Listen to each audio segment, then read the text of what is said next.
We look at takeaways from John Harbaugh's end-of-season press conference next here on Locked On Ravens.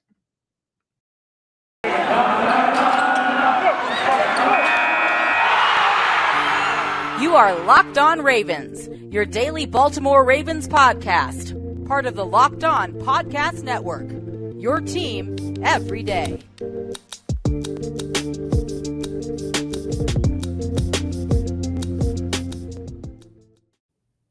And we return here with another episode of Locked On Ravens. I am your host, Kevin Oestreicher of Ravens Wire. We return here on a Tuesday, one day after John Harbaugh's end-of-season press conference. This whole week is going to be filled with these press conferences with John Harbaugh talking to the media yesterday. You have Mike Macdonald talking tomorrow, and then Eric DeCosta on Friday. So there's a lot to get into, and there's a lot that we will get into over the course of this next week and even heading into next week, because this is what people have been waiting for. We were kind of waiting for, all right, when is John Harbaugh going to speak? When is he going to talk to the media? Well, we got it yesterday, and he had a lot of great sound bites, and he was very detailed. He went into a ton of detail, really long-winded answers, which I'm actually very happy he did, because him going into detail, it gave me at least a greater appreciation for the day-to-days of what he goes through, the football organization goes through, and just what goes into preparing a football team from schematic perspectives, personnel perspectives, coaching perspectives.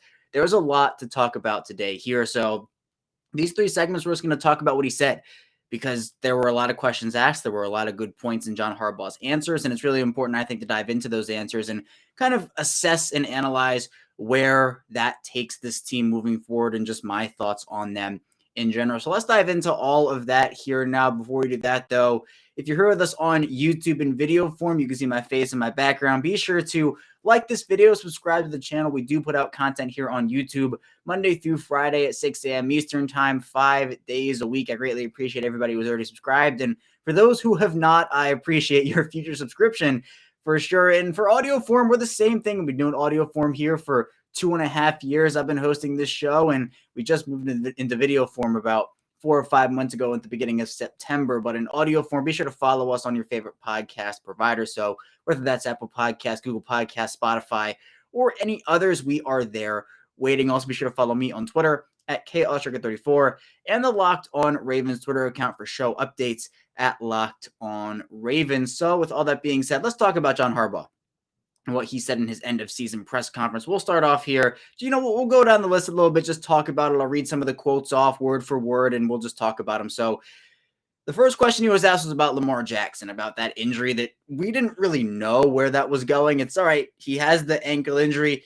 Is it a sprain? It was later released. It was a bone bruise, and bone bruises can be very tricky. So Harbaugh was asked about Jackson's injury and said that, it didn't seem like it was going to be a major one at first. And he said, yes, it was a bone bruise. And he said, quote, those things were really unpredictable. There was a lot, even Lamar felt like he was going to be back the first week. He thought he had the chance. The second week, he assured me, he said, I'll be back. He worked really hard at getting back, but it just didn't really heal, end quote. And so, yeah, he kind of got into the details of there's just not a great deal of blood flow there in the low ankle foot area. And so, look, I'm no doctor or anything, but Harbaugh did say he was limping even towards the end of the season. He was in a boot and everything, but he did say that he has talked to Lamar Jackson recently and that he feels great. So that's a good sign. I think Jackson's really eager, and John Harbaugh says that Jackson is really eager to get back, and he's ready to get started working this offseason. He's very determined. That's another thing Harbaugh said. So it's disappointing that Jackson didn't make it back, but I think the team absolutely did the right thing in taking the cautious approach with him. And by the sound of it, it didn't really seem like he was ready to play anyway. It wasn't like all right, coach, I'm 50-50, but I can go. It really did feel like, Jackson wanted to play, but literally he just could not. And the Ravens really didn't have a choice. And I'm glad that they did take the cautious approach there. But yeah, the confidence that he's going to get started is encouraging, because for Jackson, we've seen what he does throughout the off seasons. He works and he improves, and we've seen that translate to the football field. So we'll probably see some of those workout videos and those drill videos this offseason, and he'll probably get together with his teammates. He talked about that himself in his end-of-season press conference. So a lot there to talk about and just wait and see on. But Harbaugh was also asked about Mike Macdonald and obviously the parting of ways of Don Martindale, who Macdonald replaced. And he was asked about what concerned him to actually feel good about going in a new direction and bringing in a new coordinator. in Macdonald. And Harbaugh said he was excited about Macdonald, and obviously it seems like he is. Macdonald coming back to Baltimore after a one-year stint as a defensive coordinator at the University of Michigan. But he did talk about Don Martindale. He said, quote, Don is a great coach. He's a proven coach and a great guy. He's a guy I've known for a long time. We work really well together, but sometimes it is just time. I feel like we both felt that way, but in any event, I believe the best thing is going forward. I'm excited about Mike Macdonald, and Cody, he talks about how Macdonald, he's somebody who's been in the building before, and so it's not going to be a huge structural change where there's a whole new guy coming in. And I talked about that on my initial reaction to the move, but that's where, to me, the hire Macdonald was great. But yeah, I agree with Harbaugh. Don Martindale is a phenomenal coach. He's somebody who has phenomenal defensive principles, but it just seems like in the reports that came out from the likes of Albert Breer and others is that just the philosophical differences were the thing that really spurred this. And Martindale only had 1 year left on his contract. So, they were kind of, I guess, talking about it, and everything kind of came together to the point where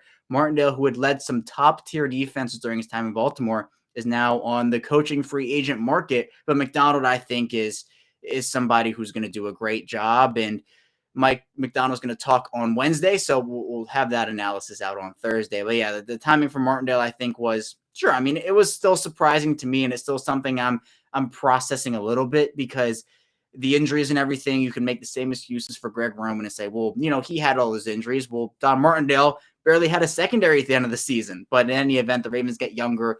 We're probably not going to see as many blitzes, but we'll see what Mike Macdonald has to say on Wednesday. But speaking of Greg Roman, obviously there's been a lot of outcry about Roman and really his role, his status on this Ravens team. And Harbaugh was asked a couple of questions about Greg Roman. The first one was just about Roman and his position with the team, and if he looks at that situation any differently than Don Martindale's situation in terms of the injuries I just talked about. And Harbaugh pretty much said it's not about any specific thing whatsoever. And he talks about how he wants to put the coaching staff in the way he wants to build the vision that he has and thinks will be successful for the team. And he takes into account everything that he's told, but he has a great thing going, he says, and he goes and he talks to the guys that he talks to about this stuff. And he talks about a lot of factors going into it and kind of moving things that go on, moving pieces. But those are the decisions that he's made. He made it clear, and he's moving forward with those decisions.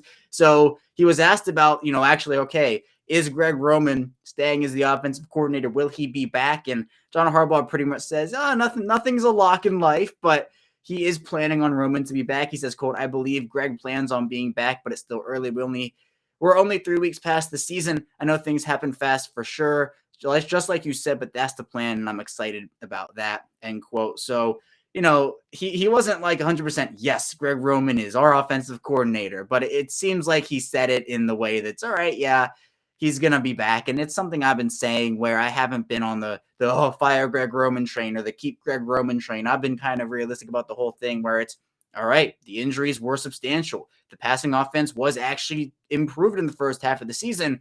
I think Roman gets another shot to see what he can do with a full passing offense, which is why I was so shocked about the Martindale firing in the first place, as I kind of talked about. But yeah, Harbaugh, it seems like Roman will be back, and that's what he was saying. And he even got into the offense a little bit. He said, quote, offensively, we've done some pretty darn good things here over the past 3 years. Offensively, I think we have a really good vision and understanding of what we want to build offensively, the players we want to build around, and what we need to do. We came up short this year in a lot of ways, end quote. And so he talked about those ways. He said that they gained a lot of yards, but they didn't really do a good enough job of turning those into points. And he kind of got into the stats of things, saying they were 6th in yards per game as an offense, but 17th in points. And he talked about the red zone offense, which admittedly was not good in the first part of that season. But I mean, yeah, for what this Ravens team went through and what they went through offensively with injuries, you kind of look at that and you say, well, look, there's a reason why the offense might not have performed at its best. I mean, they're down Lamar Jackson, down J.K. Dobbins, down Gus Edwards, down Ronnie Stanley. Nick Boyle didn't come back till late in the season. So you have those excuses, but at the same time, this is an NFL football team, and that only goes so far, Like, it is one thing not to have all those players, and I completely understand that is a key factor of what went wrong over the second half of the season. But John Harbaugh said also they were just getting into 3 and outs and sustaining long drives. They weren't really a 3 and out team. They sustained decently long drives, but it's not what they were accustomed to. And it's like what we were talking about with the run game, where we were so used to seeing just J.K. Dobbins and Gus Edwards break off these long runs and the Ravens rush for 200 yards a game and just hold the ball for 40 minutes. But without those guys, without your pieces, you're not going to really do that. So Harbaugh kind of talked about that and how field goals in the red zone are okay, but touchdowns are way better. And that's something I've been saying, where field goals in the red zone are just absolute momentum killers. You just can't have those. And Harbaugh also talked about the easy scores in the big plays. They didn't really have those on offense, which, yes, that is a fact. They did not really have those things. But he also talked about the offense in general, where you have to credit Tyler Huntley, and John Harbaugh did credit him for that. And all the players that they went into the season with, they didn't have a lot of them coming out of the year. And he also talked about the penalties. There were pre-snap penalties that have to get cleaned up. And we know about illegal formations in Baltimore. We know what those are about. And obviously a lot more came in 2020, but 2021 there were still a couple. There were false starts, illegal motions and the shifts and everything. So the Ravens, they have a lot to figure out, but John Harbaugh talked extensively about the offense and just what went into the down year for them. And I appreciated him kind of understanding that, hey, these are the weaknesses. This is what we need to improve, because sometimes coaches will just say, that's not a question for me, or, no comment, or that's a question for this person. We've seen John Harbaugh do that, but he was very open throughout this entire thing, both with the team's successes and the team's failures. And that, for me personally, is something that I do really appreciate. We'll head into our first break, though, here. When we get back, we'll be continuing talking about what John Harbaugh had to say during his end-of-season press conference. So stay tuned for that, and we'll be right back. There might be less football being played, but BetOnline.net has way more odds and info for this playoff season. From scores, totals, player performances, props, to where the next fired coach is going to land, BetOnline is the number one spot for all things NFL betting in 2022. It is not just football. BetOnline.net, basketball, hockey, boxing, and UFC odds coverage is the best in the business, from sports right down to your favorite Vegas casino games. BetOnline is the number one wagering destination. BetOnline, the fastest and easiest way to wager on all your favorite sports and play your favorite games. BetOnline, where the game starts. We've returned here with our second segment of Locked On Ravens here on Tuesday. Your host, Kevin Oestreicher, still talking with you here. And John Harbaugh, continuing with what he had to say during his end-of-season press conference. We talked a bit about the coordinators, about the offense in general, but John Harbaugh was asked about the injury situation that his team did go through in 2021. He was asked about how much did the injuries impact the Ravens finishing at 8-9, and what he has kind of analyzed in that regard. And, he said that it's not really an excuse. Like, he understands the impact, but he's never going to say, hey, that's the reason, right? He's not going to say that, because he did say, look, injuries happen to every team, and that is 100% accurate. But for the Ravens, we all know how bad it was. And he talked about 2015, where they got impacted by injuries really badly. And he talked about how in 2016, Baltimore pulled themselves out of that, and they did well for a couple years. And he talked about, he said, quote, you can say it's bad luck, you can say it's fluke, I get that, but I don't feel like we have the luxury to live there. That's not something that we can say that's it. We have to turn over every stone. We have to look at every possible avenue to do what we can do to make sure this doesn't happen again. That's what we plan on doing, end quote. And so he talked about the stuff that he has looked at from a training perspective, because a lot of people have talked about the training that's gone on and just the methods that they use. Are they good enough? Are they updated? Are they what keeps the players safe and healthy? And we've seen the Ravens go through some injury spells, right? I mentioned 2015, Harbaugh did too. 2020, they went through some stuff, and they're throughout history, right? We can go back years and years and years.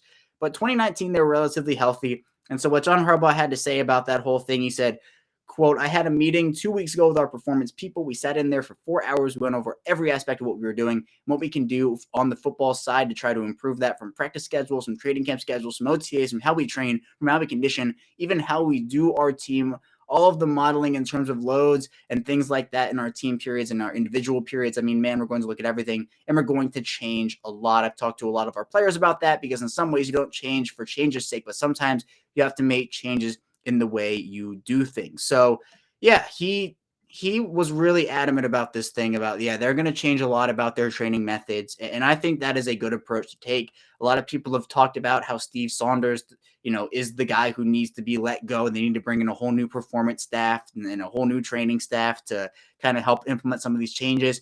Sounds pretty likely that Steve Saunders is returning to this team in 2022. So the Greg Roman and Steve Saunders fire trains, took a pretty big hit on Monday, but that's what the Ravens are going to roll with. And it's the same thing I'm talking about with Greg Roman, where I've said before that if the Ravens offense struggles in 2022 early on, you probably see Greg Roman maybe get fired as the scapegoat type guy. But for this particular thing, if you see the injuries happen and there's another year of just brutal injury luck, I think it won't just be, oh, we're going to change the philosophies and change the schedules. They might change the staff. So we'll see what happens there. But I am glad that Harbaugh made it a point to talk about that when talking about, he didn't have to put that in his answer. He said, oh, the question was about how injuries affected the season, but he went into more detail about it, about how he plans to go into next year in this offseason, looking at more training methods to help this team stay healthier, which of course makes their season next year hopefully be a lot better than what their season was in 2021. So kind of sticking with the injuries, he was asked about how those guys are and that how confident he is that they're going to come back. So guys like J.K. Dobbins and Gus Edwards and Marcus Peters and Nick Boyle, Ronnie Stanley, those guys. And he said, quote, "I'm hopeful. I'm not in the rehabs every day. So I'm like you guys, I'm hopeful. I'm down there encouraging them. I'm talking to them. And so far, so good. But that was a big surprise. You get into training camp and you think you're going to have Ronnie. And then next thing you know, he's out for another season. You think Nick's going to be back to start the season. He's not back till the end. He was never full speed. But I'm confident and excited about the fact that those two guys should be back full speed next year." End quote. And so, yeah, I mean, this team was fed curveball after curveball after curveball. And it was not exciting to watch as someone who covers this team. And I just think that we all knew how much potential this Ravens team had heading into 2021. We all talked about it. We all understood how special this team could be. And the players understood it too. The coaches understood it too. There was all this talk about, all right, how good can this Ravens team be? I had them making the AFC Championship game. But there's only so much you can do with the injuries that you're dealt with. And we see teams now mostly, now this is not always the case, but mostly the teams who make it to the Super Bowl are relatively healthy. The Rams have been relatively healthy this season. They've lost a couple key guys like Robert Woods, etc., but they have been relatively healthy this year. The Bengals, relatively healthy this year. The Bengals are really healthy actually this year. So you look at those two Super Bowl teams, sometimes it just comes down to health, and regardless of the talent you have and the depth you have, that can be a thing that happens. So losing Ronnie Stanley, having to move Alejandro Villanueva back over, not having Nick Boyle and having to put Eric Tomlinson out there and having Patrick Ricard play a bigger role. I mean, there are a lot of things that go into it, but at the same time, I just think that this team is going to get a lot of guys back, and it's going to be really good what they're able to do this year. But he also talked about a couple of guys who were injured, but that weren't in that last question. He talked about an update on Tyus Bowser. So obviously the big thing with Bowser, he reportedly tore his Achilles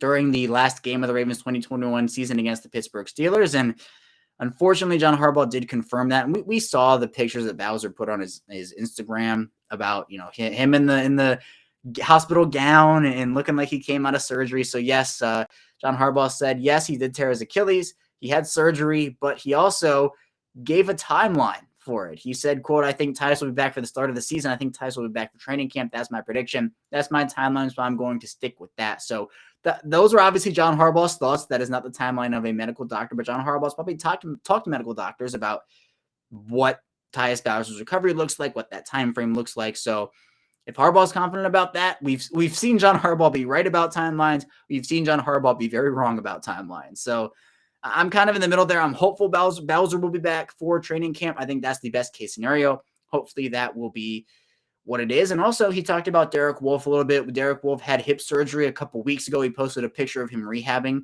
on social media. And John Harbaugh said that he had hip labrum surgery, got his labrum repaired in his hip, and another one that is recoverable. So John Harbaugh, I think, feels pretty good about the health of this team overall right now. Obviously, you're looking at the recoveries of Ronnie Stanley and all those other guys, but the most recent injury that we saw was Tyus Bowser. That's the one that concerns me the most. I'm not saying that I'm concerned about others. Like, I'm hopeful that the other guys can recover and be able to get on the field and be awesome and be great and look what they were like before their injuries. But sometimes it happens that way and guys bounce back in a huge way. Other times it doesn't, and it takes a ramp-up period. So that's what I'm looking for next, is when are these guys going to come back and what that's going to be able to do. And Harbaugh also talked about his time in Baltimore, about the reports that he's about to sign a 4-year extension with the team. He was asked, this vote of confidence from the owner in Bisciotti. So for this, he was asked what kind of message was the message from Bisciotti. And pretty much John Harbaugh said that he hasn't thought too much about it, but he said that if the Ravens want him, he'll be here. And I think that's a great thing because we've heard players talk about that same mindset where it's like, hey, if the Ravens want me, I'll be here. And Harbaugh talked about how he's had a great time in Baltimore. And he said, quote, if the Ravens want me, then I want to be here and we'll do the best we can as long as we can. He said he's thrilled to be here. He loves being here. He loves being a part of the team because of all these different guys in the front office and the owners, obviously. So the Ravens, they have a lot of guys that do a lot of great things. And for John Harbaugh, he really enjoys it, and I'm glad that he does. But also, he was asked about Lamar Jackson and kind of assessing his play over the season.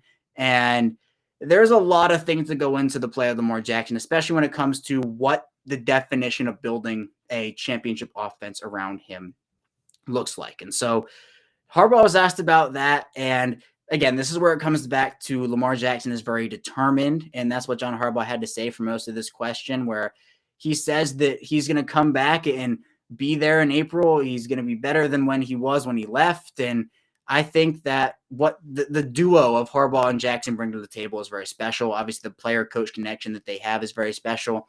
And I'm sure that Harbaugh has some ideas of just what they need now to build around Lamar Jackson. He talks about it and has a lot of different thoughts about the offensive line in particular, which we'll talk about in the final segment. But for what Lamar Jackson did, it was a tale of two seasons for him, but I'm still confident Jackson can go back, take that determination, and turn it into on-field football success.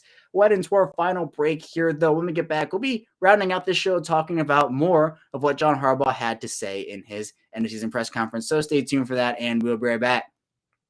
This episode is brought to you by Rock Auto. With the ever-increasing numbers of makes and models, it's now impossible for your local chain auto parts store to stock of the parts you need. Wind off and pointless or seemingly intimidating questioning and wait while the person behind the counter orders the parts on their computer, choosing the only brand the warehouse happens to carry. You have computers with access to rockauto.com at home and in your pocket. You can save time and money when using Rock Auto. Rock Auto is a family business serving do-it-yourselfers for over 20 years. Rock Auto prices are reliably low for every customer, so go to rockauto.com right now and sell the parts available for your car or truck. Right, Locked On, and they had you hear about us box. We sent you amazing selection, reliably low prices, all the parts your car will ever need. RockAuto.com.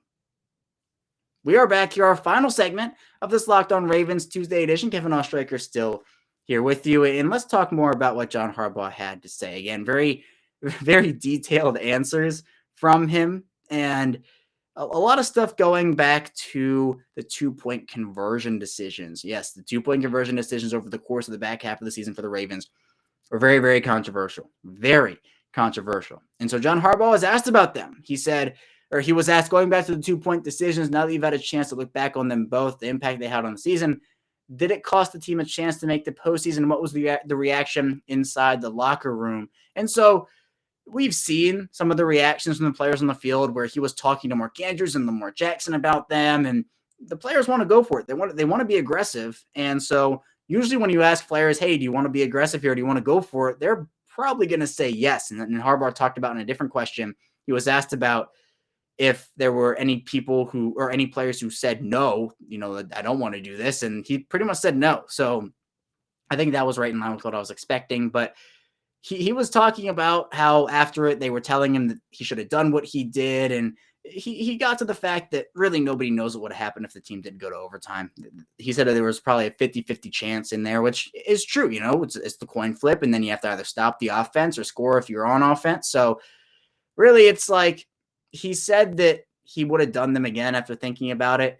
But it's crazy, all this different stuff where in that same situation, he would have done it again. But after actually knowing what happened, he said, no, I wanted to kick it. So kind of what everybody was thinking, like, oh, in hindsight, you should have kicked it because we all know what happened. You didn't actually get the 2-point conversions. But he did say that he admitted, right as they didn't convert, he said, dang, I should have kicked it. That's the first thing he thought about. But you can't really say it was the right decision when it didn't work, which is true. At the same time, the thought process of going behind those, I think some were right, some were wrong. But there's a lot of different things where this team has been not criticized, but looked at for how much they do use the analytics aspect of things. Some teams love it. Some teams don't touch it. And the Ravens are a team that is very analytic heavy and analytic laden. So I think that it's all about the wins and losses here. Harbaugh talked about that. And for that, he said, quote, it's a win or it's a loss. And that's why it's never going to be about the analytics. It's going to be about making a decision in the heat of the battle. And I believe in those two situations that we were going to convert on those plays. So, yeah, he talked about how even though the Ravens have used those analytics before, he kind of talked about how he said, quote, it's not a matter of a 65% chance as opposed to a 35% chance. All those numbers they give you, it's 100% you get it or 100% you don't get it. So yeah, it was kind of interesting for him to say that because of how analytic driven the Ravens are. But, at the end of the day, it does come down to you got it or you didn't get it. And that's where it really came down to. So John Harbaugh was also asked about still sticking with the 2-point conversions, about how the whole decisions to take a survey, not be more decisive. He was asked if that's something that he maybe wouldn't do in the future. He said no, he's always taken those surveys and he always knew what he was going to do. And you want to build the consensus around that. He said he builds that consensus. He gets some belief and all those different things where he talked to, we saw the mic'd up where he's talking to the guys on the field. And he kind of said where if he had gotten those shocked looks when he was said, we're going to go for 2, he might've rethought his decision. But hey, the players were happy about it. And the buy-in that he got from them, he said, quote, you want to get a little buy-in and a little belief, a little, hey, let's do this. Let's get fired up. Let's go make this happen. I think that's part of the leadership piece. And so it's a matter of Harbaugh rallying his guys and saying, hey, look, we can do this. Do you want to do this? Let's do it. And it didn't work out in the Ravens' favor. The Ravens were not a good 2-point conversion team in 2021. And it really came back to bite them at the end of the season for sure. But Harbaugh was also asked about the whole Bradley Bozeman situation. Well, not just that, the whole unrestricted free agent situation where they have guys like Bradley Bozeman going into free agency. And he was asked if it poses a challenge to how they're going to prepare in the offseason. And he says, yeah, it really does pose a big challenge. And I completely agree with him. And he said that it really gets to be real when they get to the market. Like they're still looking, they're still kind of figuring out their plan, but they can't really do a ton until they figure out, hey, is this guy's market going to be this? Is it going to be that? Is there going to be a cap casualty? Is there going to be an area in the draft where they can say we can afford to let this guy go because we know there's going to be a deep draft at this position? So there's a lot of different things there, but he talked about how Eric Costa and Ozzie Newsome and all these different guys, the scouts that they work with, they have a plan in place. And he also wants a number of guys back, which I think really speaks to what the organization has done over the last couple of seasons where they're not spending $100 million in free agency. They're trying to get their guys back, build that consistency, let guys walk when they need to. They've seen guys walk they want back, and maybe they've had to sign guys they maybe weren't so sure on because other guys had left. But yeah, it's interesting. And then Harbaugh was asked about the offensive line and assessing that need, especially when they're hoping to get Ronnie Stanley back at full strength. I mean, we know that the Ravens, they banked on the health of Ronnie Stanley. It did not work. And it's kind of unfortunate because I think that with Stanley fully healthy, it just changes the whole dynamic, even with Dobbins and Edwards out, which obviously changes the dynamic even more. But when asked about the offensive line, he says, quote, I think it's critically important. To me, the offensive line is really, really important. It's the basis. I believe that in 2008. I believe that when my dad told me that probably in about 1972, you win and lose in the trenches, and that's where it starts. Yes, you've got to have the playmakers. The quarterbacks are kind of important. You're seeing that this weekend. But no skill player can do anything without the lines in front of them doing that work, end quote. And that's what I've been saying. I have been saying this for years, for literally years. And if you've tuned into the show before, you've heard me say it on the show. It doesn't matter how good your quarterback is. It doesn't matter how good your running backs are, wide receivers, tight ends. If there is a defensive player in the backfield within 1 second or 1.5 seconds, there is a very little chance that you get a positive play out of that play. And John Harbaugh, not the exact words I use, but along the same line. So look at John Harbaugh and I being on the same wavelength. I guess we're kind of the same person a little bit. But, on a serious note, he talked about Kevin Zeitler and what he was able to do. Ben Cleveland, he talked about him playing really well in the last game. He said Ben Powers played well until he got hurt. And then Tyree Phillips just says they have to keep Tyree Phillips healthy. And, I mean, I kind of agree with that. I mean, Tyree Phillips played well in week 1 against the Raiders, but went down. And again, it's momentum things where he was doing well, goes down, comes back, has to play a new position at right tackle. He's more of a guard, in my opinion, at this point. But yeah, there's a lot that goes into that for sure. And then he also talked about some of the things that made the defense kind of struggle early on in the season, like tackling and stuff. Stuff about guys taking angles, some young guys doing a better job with those angles and understanding just the basic stuff, looking at gap controls and figuring out where they have to be, and looking in the passing game of, understanding those angles as well and figuring out where they have to be, looking at the eyes and just in zone coverage and man coverage, and also talking about the screen, some of the stuff that we've talked about here on the show before that hurt the Ravens a ton early and late, depending on what you're talking about in the 2021 season. So I'm glad John Harbaugh kind of got into detail about that. And he also talked about how, look, the AFC right now, it is insane. It is insanely good, especially with the quarterback picture where you see Joe Burrow lighting the world on fire. You obviously have Patrick Mahomes and Josh Allen and Justin Herbert and many, many other good quarterbacks, and including Lamar Jackson, don't get me wrong. But John Harbaugh said the AFC is a quarterback conference right now. And so he also got into some of the things that the Ravens can do to stop those quarterbacks, and also what the Ravens can take into account for what they can do with their quarterback in Lamar Jackson. Just kind of talking about 4-man rushes getting split for big yards and kind of change the games throughout there. I mean, it's kind of like the mobility aspect where you see the Chiefs get to Joe Burrow. Joe Burrow escapes it, gets out into space. We see that all the time with Lamar Jackson, some of these more mobile quarterbacks. And I think that there's a lot that they can do with that. And also, he talked a bit about the conversation between him and his brother Jim Harbaugh when they talked about Mike Macdonald coming back to the Ravens, and he kind of joked about it. He said, "Yeah, sure, no problem." But he actually said that he was great. And now Jim's looking for a new defensive coordinator. He's sure Jim will find a great one, but I'm glad the Ravens were able to end up securing Mike Macdonald. And also, a little bit of news here. We knew from reports that Anthony Weaver was interviewing for the defensive coordinator job for the Denver Broncos, but another piece of information is that T. Martin is going to interview for the Bills offensive coordinator position. So 2 Ravens assistants interviewing for big time positions throughout the NFL, and both guys who I think are deserving. T. Martin came in and really helped the transformation of this pass offense over the first part of the 2021 season. I thought the pass offense improved tremendously. The second half, there was a clear collapse. I'm not trying to get away from that, but kind of a tale of 2 seasons once again.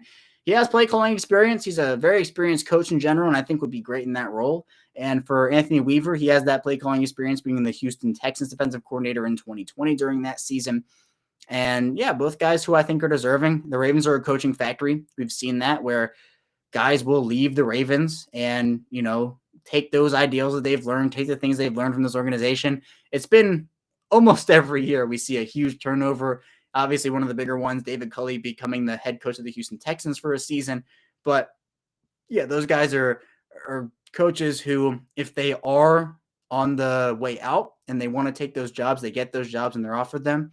It'll be big. There'll be big losses for the Ravens, but I'm sure they'll be able to rebound. Most like they were able to kind of build their staff during 2021, and they ended up getting those 2 guys in Weaver and Martin. So they're a team that loses talent, but is able to bring in a ton of new coaching talent, even if they do lose a ton of it. But that's all I have for you here today on Locked On Ravens. Great stuff from John Harbaugh. We didn't touch on every single thing. We'll try to get more throughout the rest of the week here, but Mike Macdonald's coming up. Eric DeCosta's coming up. A lot more things to talk about here. So again, if you aren't subscribed on YouTube, be sure to subscribe. And if you are following us in audio form, I greatly appreciate you. And also if you have subscribed on YouTube, of course. But again, that's all I have for you here today on Locked On Ravens. When we get back here tomorrow, we'll be answering your mailbag questions. So stay tuned for that, and I will see you tomorrow.